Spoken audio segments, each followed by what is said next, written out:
रघुवीर सहाय का frame of reference बहुत ज़्यादा व्यवहारिक है। वे किसी विचारधारा या किसी किताब या किसी श्रेष्ठ व्यक्ति के आधार पर आश्रित नहीं है।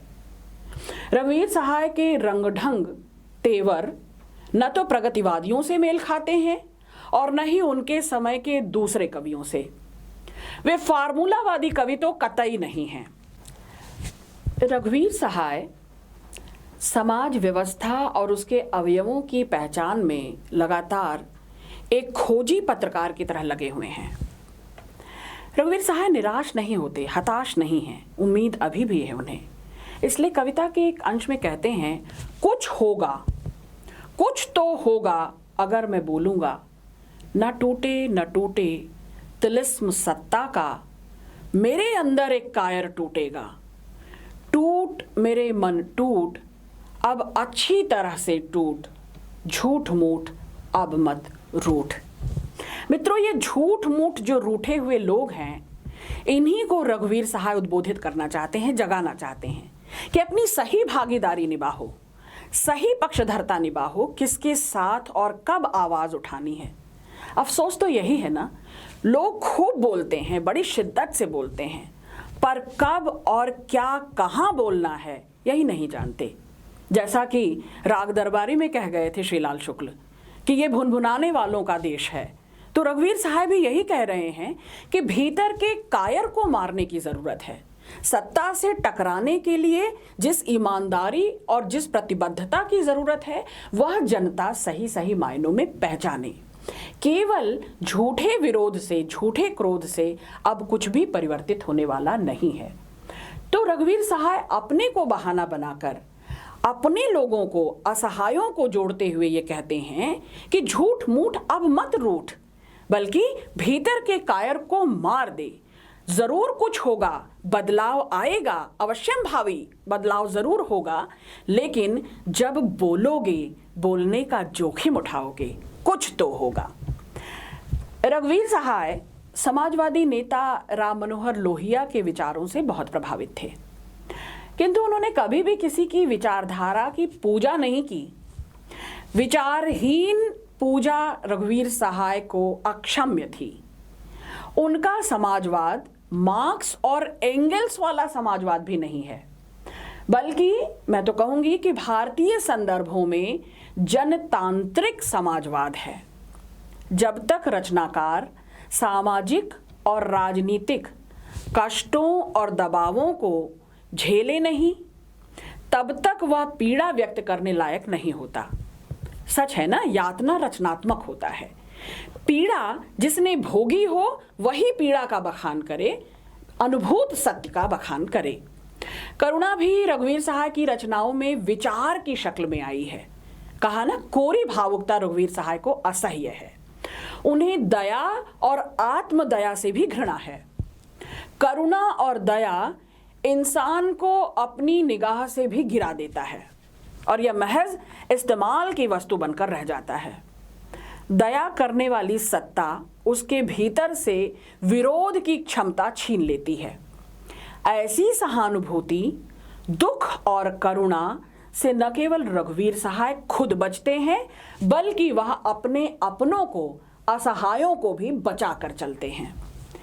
भाषा के पुजारियों और पंडों के प्रबल विरोधी रघुवीर सहाय हिंदी में रचनात्मकता और कविता में नवीन संभावनाओं की लगातार खोज कर रहे हैं। उन्हें अन्य भारतीय भाषाएं भी उतनी ही प्रिय हैं जितनी कि हिंदी। इसीलिए वे भाषा में नए रूपक, नए प्रतीक गढ़कर उन्हें सामाजिक संबंधों से जोड़ते हैं। सत्ता और जनता की भी एक भाषा होती है। सत्ता की भाषा हमेशा जनता की भाषा से अलग होती है। रघुवीर सहाय ने लिखा है, मुझे मालूम था मगर इस तरह नहीं कि जो खतरे मैंने देखे थे वे सब सच होंगे। तो किस तरह उनकी चेतावनी देने की भाषा बेकार हो चुकी होगी, एक नई भाषा की दरकार होगी। मित्रों, अपनी ही कविता के एक अंश में रघुवीर सहाय कह गए थे कि भाषा की जरूरत नहीं होती, साहस की होती है। वह साहस बहुत जरूरी है कि बिना किसी लाग लपेट के, बिना किसी येन तेन के व्यक्ति अपनी बात सीधी कहने का जोखिम उठाए और सत्ता से जूझे, टकराए, जोखिम ले, चाहे भाव हो या भाषा, दोनों को लेकर रघुवीर सहाय के विचार बिल्कुल स्पष्ट हैं, साफ हैं। वे लेखक होने के साथ साथ और कुछ नहीं तो संवेदना की सच्चाई को जानना बेहद जरूरी मानते हैं। कहते हैं लेखक हो या आलोचक, यदि शब्द के भीतर उसकी गहराई को, संवेदना की सच्चाई को नहीं पहचानता, नहीं जानता, तो वह आलोचना धर्म ना निभाए। रघुवीर सहाय के व्यक्तित्व में साहित्यकार और पत्रकार का योग होने के कारण साथ साथ वे एक ऐसा और नया विजन भी देते हैं कि हर चीज को, चाहे वह पुरानी चीज है, चाहे वह शाश्वत विषय है, हर चीज को नए तरीके से देखना और दिखाना रघुवीर सहाय बखूबी जानते हैं। यथार्थ को अपनाने से पहले वे उसे नए ढंग से खोजते हैं, जांचते हैं, परखते हैं, फिर जाकर कविता में परोसते हैं। बिना किसी फॉर्मेट के नए भाव और विचार को अपनाने में अपने समकालीन तमाम कवियों के अपेक्षाकृत रघुवीर सहाय अधिक उदार हैं। रघुवीर सहाय के पास बना बनाया कोई सांचा या खांचा ढांचा नहीं है, बल्कि खांचों, साँचों और ढांचों के तो वे विरोधी रहे हैं, धुर विरोधी रहे हैं। यही कारण है कि वे पुरानी अवधारणाओं और शास्त्रीय सिद्धांतों से मुक्त रहे हैं और मुक्त करना जानते हैं। निरंतर शोधधर्मी रघुवीर सहाय यथार्थ में मनुष्य को, मनुष्य के यथार्थ को एक दूसरे में आवाजाही करने देते हैं। इतनी आज़ादी वे अपने पाठक को और आलोचक को भी, यदि वह पहचाने तो, देते हैं। लोकतांत्रिक व्यवस्था में जितनी गड़बड़ियां बढ़ेंगी, राजनीति जितनी विडंबनाग्रस्त होगी, उतना ही और उतनी ही बार रघुवीर सहाय की कविता की ओर हमें लौटना पड़ेगा, बार बार। मैं हमेशा यह कहती हूँ, अंधेरा जितना गहराएगा, रघुवीर सहाय की कविताएं उतनी साफ स्पष्ट नजर आएंगी। रघुवीर सहाय ने तमाम काव्य विषयों, भाषा और वैचारिक संगठनों के साथ खूब छेड़छाड़ की है।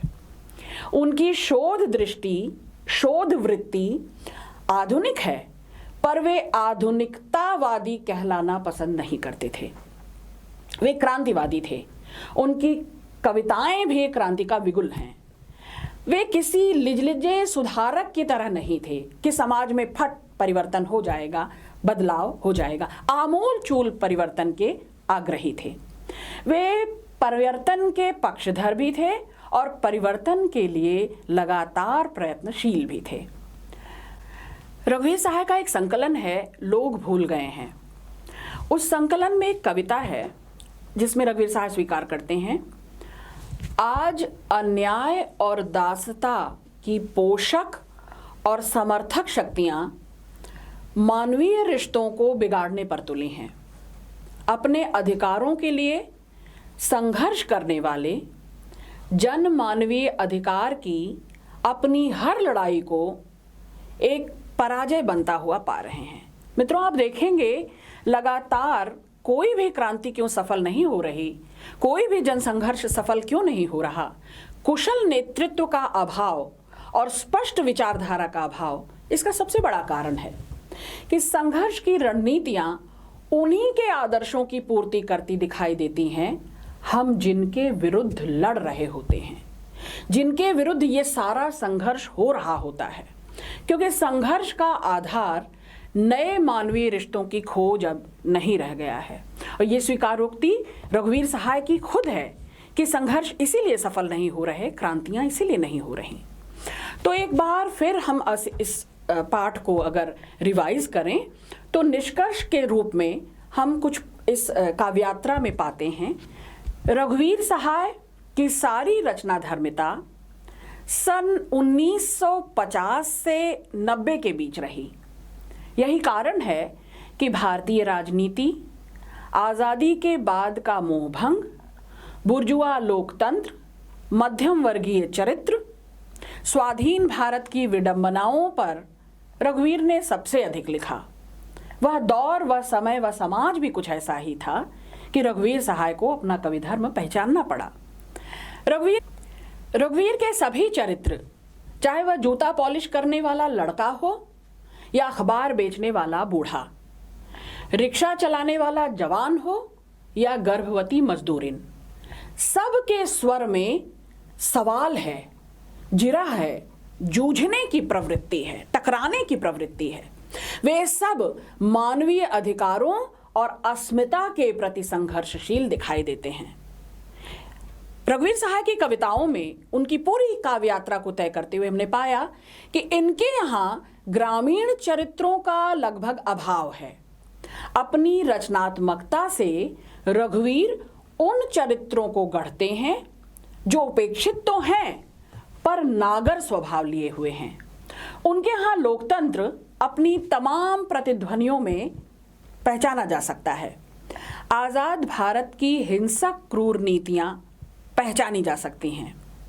रघुवीर की कविताओं में पराधीनता और पराजय, ये दो चीजें आप ध्यान रखें। उनकी कविताओं में पराधीनता और पराजय की कई परतें हैं। जैसे उनकी कविता प्याज की परतों से खुलती है, ऐसे ही उनकी रचना धर्मिता को समझने के लिए कविता की आलोचना करते हुए पराधीनता और पराजय की परतों को खंगालना होगा। कहीं रामदास सरीखे हिंसा के शिकार चरित्र हैं, तो कहीं जनप्रतिनिधियों की गूंज भरी हंसी भयानक हिंसक है।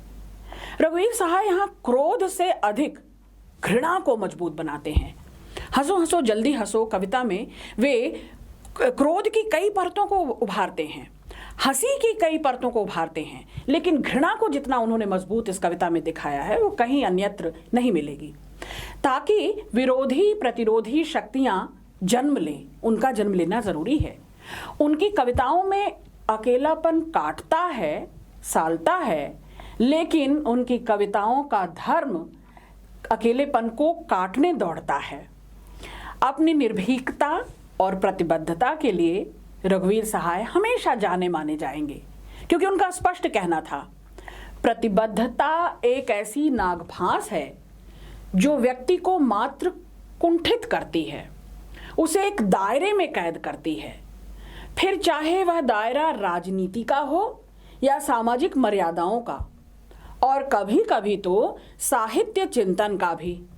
मैं अपनी प्रतिबद्धता को इन सब से अलग देखना चाहता हूं, क्योंकि पूंजीवादी सभ्यता व्यक्ति के मन में कुंठा भर रही है और धीरे धीरे उसकी रचनात्मकता ही नहीं, उसकी जिजीविषा को भी खत्म कर देती है।